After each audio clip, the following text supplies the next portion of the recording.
Well, good morning and welcome to Glasgow Rangers Nation with me, your host, Owen, the channel that brings you your team every single day, a channel that keeps you up to date with all the latest goings on at Ibrox. Well, it is Wednesday. It's the day that Philippe Clement will speak to the media ahead of the game against Sparta Prague on Thursday. Guys, remember, if you didn't catch the podcast last night, you can still go back and check it out. Fantastic podcast with myself and Marina and Caroline from Heart and Hand. A brilliant discussion. Caroline and Marina, absolutely fantastic guests to have on the channel. So please check out that pod if you haven't already done so. I will obviously also be uploading that podcast onto Spotify this afternoon as well. So keep your eyes out for that.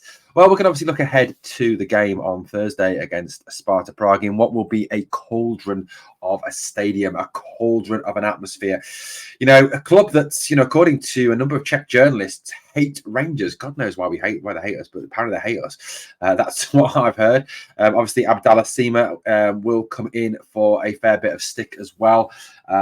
Unfortunately, some of it will be because of his colour of his skin, because there is unfortunately still a racist problem in the eastern part of Europe at this moment in time. In addition to that, their stadium will be the Epit Arena, as it's known, will be an absolute cauldron of an atmosphere. It's a lot smaller than Ibrox, only holds just over 19,000, but no doubt they will be baying for our blood as usual. The head coach Brian Piska, who is a Danish head coach, came to them from Royal Antwerp, where he was their manager, was manager of Royal Antwerp previously. So look, apparently as well, he has just delivered them a huge boost. He was approached by Augsburg, the Bundesliga team, but turned them down to stay with Prague. So they've had that initial boost. Rangers, under our new manager, Philippe Clement, have improved in terms of the calibre of performance after that game at the weekend against Hibernian. And whilst obviously there is the whole, it was a new manager bounce, etc., etc., this will be the first big, huge test for Philippe Clement, I think. This is going to a team where the atmosphere will be, very, very much... the hostile atmosphere. It'll be a real test of the players' resolve. Hopefully there's still that enthusiasm, still that bounce from having Clement as manager. And I think, given the fact that Sparta Prague are a huge step up in class from Hibernian, it will be a good test to see what Clement can get from these players. There's obviously fitness worries and fitness doubts going into this game. Biggest one, obviously, being Borna Barisic, who went off after 10 minutes, I think it was, against Hibernian on Saturday. Look, personally speaking, I genuinely don't want to see Borna Barisic play anyway. I'd rather he didn't play. For me, he's got massive questions over his character. I think he's a player that when it's not going his way will quite happily feign injury to get off the pitch. His performances have not been great. He's very negative. He doesn't pass the ball forward enough. He's not attacking enough.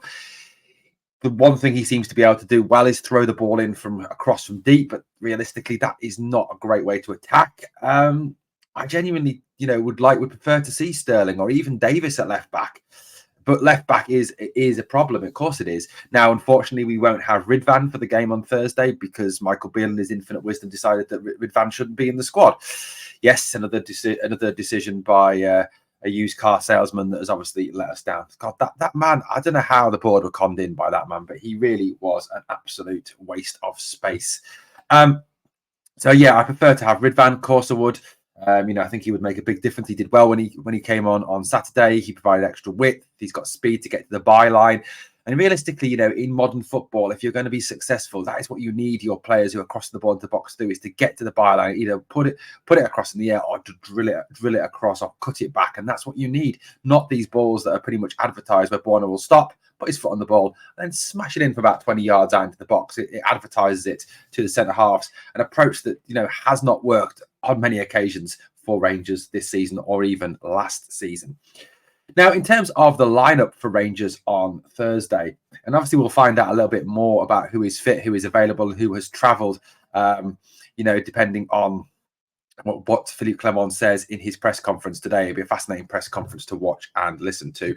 He is so good at speaking to the media. You can tell that man is media trained. He bats away those stupid questions that Bill used to bite on and then splurges verbal diarrhea. You know, he is very much a very good manager from that aspect as well. And the way he talks, it makes an awful lot of sense. It's not just a whole series of sound bites, which is what you used to get with Beale. Personally speaking, I would go with this lineup for the game on Thursday. Obviously, Jack Butland in goal, outstanding. Best goalkeeper in Scotland, absolutely outstanding keeper. I think the back four, you go with Tav at right back, Goldson and Suter. I think, you know, that is 3/4 of your back four. You know, realistically, look, we can all have our disagreements, our arguments over Tav, over Goldson, after the Aris performance. But realistically, they're not going to go anywhere yet. They're not going to be dropped. They're not going to be kicked out. You know, I don't think James Tavernier will be Rangers captain next season. I don't think he'll even be Rangers starting right back next season, if I'm being wholly honest. But you know, this is where we're at the moment. Clement has got to work with what he's got at the club, and this is what he's got. So you know, that will be the back three. I think you'll put in Sterling at left back. Dujon Sterling can play left back. He's done it for Chelsea's youth team. He's done it for Stoke City. Realistically, what other options do we have? Yes, if Borna's fit, it probably will be Borna Barisic, unfortunately. I would still rather, like I said, even if Borna's fit, I'd still rather see Sterling there, or even Davis over Borna Barisic. I'm personally, you know, look, Borna was great during 55. He did very well. I personally do not rate Borna Barisic at all at this moment in time. I think his time has passed. I think it's time we moved him on. I think he is, like I said, he passes back too much. He runs backwards too much. His attitude is very questionable. At the end of the day, I just don't think he should be in the team. The two that hold in front of the back four, one to go, one to sit. I'd pull Jack in for this game. Our new signing, Ryan Jack, obviously, would be the holder to protect the back four. I just think in a European game, John Lundstram is not up to European football standards. You know, he's done reasonably well over the last couple of weeks, but look, at the end of the day, Lundstram is his first touch is very often too heavy. His second touch is often a tackle. I just think at this stage in this competition where we do need to get something in Prague, you need someone who you know is not going to let you down. And often we've seen, haven't we, that when Jack plays, everyone else around him looks better. Plus, Jack is very aware of having to drop in and cover for Tav when Tav goes forward.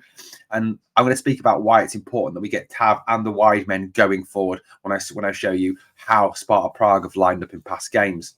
Then I'd go with a three behind a striker. I want to see width. I think it's important looking at how Sparta line up and how Sparta attack to play with width in this game. That can be provided by Seema on the left side, who was outstanding against Hibs. And Seema, not only does he chip in with goals, but that width and that aggressive forward running that he provides, I think will be very vital in that game. I want to see McCausland given an opportunity to start.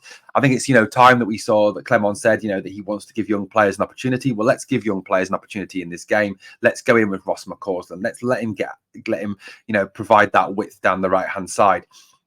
Realistically, Scott Wright is solid, but not great. Not in Europe anyway. I don't think he's up to playing in European football. You realistically don't want to see Sam Lammers on the wing. He's not a winger. You look at the squad as it is at the moment, and obviously with Tom Lawrence out injured, with Rabbi Matondo out injured, there's not a lot of options there, short of perhaps putting Danilo on the wing. But then I think if you put Danilo out wide, it sort of limits what he can do and limits his impact. That's not what he's there for. Yes, he does drift out wide, but that's very much from a central position. So realistically, I want to see someone actually play out wide who is a winger, who can play as a winger, and that for me is Ross McCausland. I'd go with Danilo up front. I just think Cyril Dessers did well to score on Saturday, but I just think that, in a game where we're going to be playing on the counter attack, you need someone with some pace up there, with some threat up there. And, with McCausland, with Seema, with Danilo, you've got some speed there to counter attack and get at Sparta Prague. Prague are going to come out and play. They're not going to sit in. They're not going to low block on us. They are going to come out and play because it's their home tie. They're going to think they can win the game, and they're going to come at us. So therefore, that's why we need to have that width, that speed, and getting forward. I just feel that Danilo is quicker and offers a little bit more going forward than Cyril Dessers. So I would go with Danilo up front. Yes, he probably isn't able to play a whole game, by which point you would bring on less Dessers or Lammers or Roof. Nearly called him Lessers there. Some sort of Freudian slip. I would go with Cantwell as the 10. Cantwell was wonderful when he came on Saturday. I mean, absolutely brilliant. And look, if you're going to get the best out of Todd Cantwell, let him play in that 10 role so he can go where he wants, influence where he wants. The pass that he gave for Dessa's goal was amazing. The way he took 4 players away with him, then a no-look pass back inside to Dessa's was absolutely phenomenal. There's not another player on the team that could play that pass. That was quality. So for me, that's how I would line up against Sparta on Thursday. Now, why do we need that width? Yes, I know width helps in football, but why particularly in this game? Well, Sparta Prague play a version of 3-4-3. Okay, they play with 3 at the back, 4 across the middle, and then 3, in terms of up front. This is their team that they put out against Real Betis in their last Europa League game. So Vindal Janssen in goal, Sorensen, Panic, what a great name for a defender. Krejci, I'm going to massacre these names, guys, just to warn you. Krejci, then a midfield of Weisner, Kleinen, Lecce, and Rhines, then Brimovic, Harrison, and Kushta up front. You look at that team, and that's a team you can get at out wide. One of the weaknesses of the 3-4-3 system is it very much depends on wide players who are attacking, being out there on the width, which gives you an opportunity to overload down the outside. It's quite clear as well that, if you've got a system where it's 3-4-3, they're going to want to use those players out wide as well. You put 2 fullbacks in who attack, you put in 2 wingers who attack, it pushes them back. And the more we can push back the likes of Rhines and Weisner and Brimovic and Harrison, the better for us. It limits what they can do going forward and increases what we can do in terms of defensive and attacking football. So for me, having that width, having the fullbacks bombing on will enable us to push Prague back. And, the sooner we do that, and one of the keys to the game will be quietening the crowd early. And if we can hold the game at 0-0 and then perhaps get that early goal, it will serve us in good stead. But look, let's get this thing straight. Sparta Prague are no mugs. They are a decent outfit. Now, here is their, this is their record, just the last few games they've played in the Czech League and in the Europa League. Going back to September, 5-0 win over Slovaco, a 3-2 win over Aris in the Europa League. But Aris scored 2 goals in Prague, proof that you can actually get at them. You can score against them. They drew 1-1 with their nearest rival, Slavia, the team that Sima used to play for. 1-0 win in the Czech Cup, 2-1 win over Victoria Plitzen in the league, 2-1 loss last time out in the Europa League to Betis in Sevilla, but let's face it, that's a tough place to go and play, isn't it? Then a 3-1 win in the league, and just more recently, a 4-0 win in the league. You look at their league table, they currently sit top, 2 points clear of nearest rival Slavia. It is Slavia and Sparta who are out on their own there. You can see, even with a game in hand, Victoria Plitzen are, potentially even up to 7 points behind them. Sparta Prague's record over the last 5 games, you look at that in their league competition, is a very good one. It is a pretty decent one. They've won 4 and drawn 1, so they're unbeaten in their last 5 games. Played 12 this year, won 10, drawn 2, lost none, 34 goals for, only 8 conceded, a positive goal difference of 26. Now, I'm no expert on the strength of the Czech League. I don't know what the Czech League's like outside of Slavia and Sparta. I don't watch Czech football. You might be surprised to hear. But, it's still going to be a tough game, a very tough game. But look, it's a game that we are more than capable of winning. I think with the newfound confidence we have under the new manager, with the right team selection, and if we continue to play the way we started to play on Saturday, where there was structure, there was aggressive forward running, there was aggressive winning of the ball back once we lost the ball, which was something I love to see. Certainly wasn't there under Michael Beale. I honestly think this is a game we can get something from. Realistically, yes, I want to win. Of course I want to win. I'm a Rangers fan. Of course I want us to win every game. A draw, I think, would be equally as good. Out there, and then bring them back to Ibrox and beat them at Ibrox, and then obviously win against Aris at home. And then perhaps a draw away in Sevilla would be enough, I think, to see us progress through this group. But it's going to be tough. Of course, it's going to be tough. It's going to be a hate-filled atmosphere, and we've got to obviously try and overcome that. But I think we have the quality with Cantwell back, with Raskin seemingly back on form, to actually go on and win this game. So look, we've got to have faith in Philippe Clement. We've got to have faith in the team. Perhaps something we haven't had this season up until now, but we have the ability, we have the talent. And I think it's a game we are more than capable of getting something from, either a good away point or a victory out in Prague. Now, it's interesting, isn't it, that already for Philippe Clement, there has been talk of January and what will happen in January. Now, according to a number of media sources writing across a number of media outlets, apparently Philippe Clement is already plotting bringing a number of familiar stars to Ibrox in the January transfer window.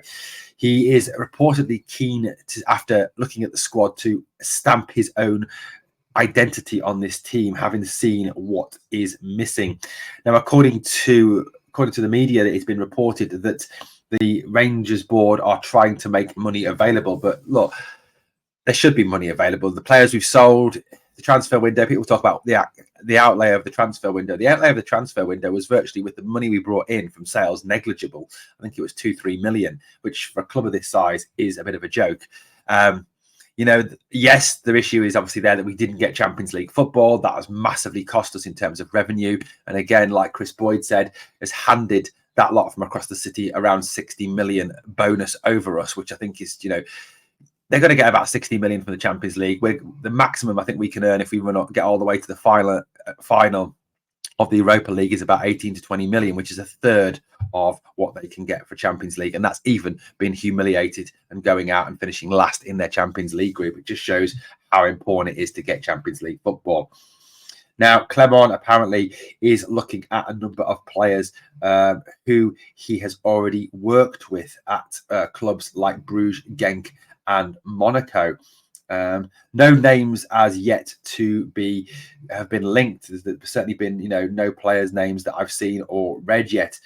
But it does seem that Philippe Clement, you know, wants to bring in players who will give him the best possible opportunity to succeed and to win trophies this season. You know, I don't think the big Belgian has wrote off, you know, winning a good few trophies this season already.